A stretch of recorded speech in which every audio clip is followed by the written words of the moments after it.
Unggul dalam pemilihan umum kepala daerah tahun 2024 hingga 53,27% dari rivalnya yang hanya meraup 46,73%. Tim pemenangan Muzakir Manaf atau Mu'alim dan Fadlullah atau Dekfat membentuk tim transisi untuk membentuk kabinet pemerintahan Mu'alim Dekfat.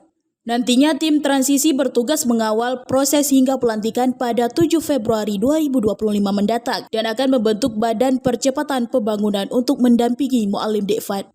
Juru bicara tim pemenangan Mu'alim Dekfat, Fajran Zain, mengatakan konsep tim transisi yang dibentuk mirip dengan pemerintahan nasional. Nantinya juga akan ada wajah-wajah baru di kabinet Mu'alim Dekfat sesuai mandat dan visi misi.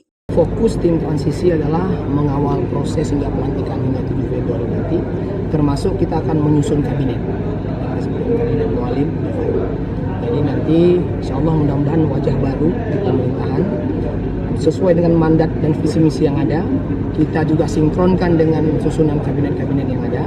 Jadi tim transisi akan bertugas hingga proses pelantikan, lalu setelah pelantikan nanti akan dibentuk Badan Percepatan Pembangunan. Ini konsepnya sama seperti pemerintahan nasional seperti yang juga Jokowi atau Prabowo pernah bentuk. Nanti transisi ada KSP dan juga punya sama. Mudah-mudahan doanya semua, kita kawal semua ini dari seperti menambah catatan oleh Pak Mayar selaku Sekjen Badan Pemenangan. Jadi mudah-mudahan insya Allah kemenangan hari ini akan kita kawal lagi dengan tim transisi. Begitu pelantikan 7 Februari nanti kita kawal lagi dengan adanya Badan Percepatan Pembangunan. Yang pasti buat tim transisi itu komponennya ada representasi dari 16 partai koalisi. Memang dia tidak begitu gemuk karena memang representasi dari sana, dan kemudian representasi dari direktur-direktur Badan Pemenangan. Yang salah satu mandatnya adalah mengawal hingga pelantikan dan membentuk Badan Percepatan Pembangunan. Dalam Badan Percepatan Pembangunan nanti itu akan lebih gemuk dia. Di sana baru ada nanti unsur ulama, tokoh, profesor, doktor yang selama ini membersamai Mu'alim. Kemudian termasuk bahkan kita mengajak semua masyarakat untuk ikut dalam Badan Percepatan Pembangunan, termasuk tokoh perempuan tadi.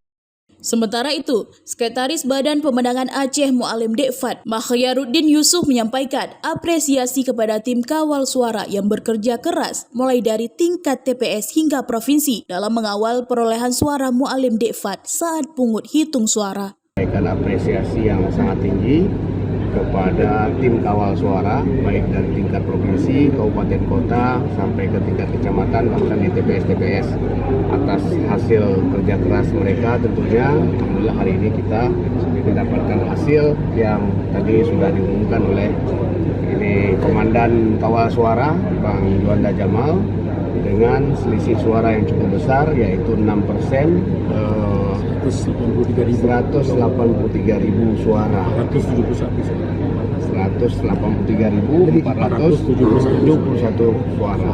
Ini tentu capaian yang sangat menggembirakan dan hasil yang sangat besar, dan inilah kemenangan masyarakat Aceh. Inilah kemenangan kita semua.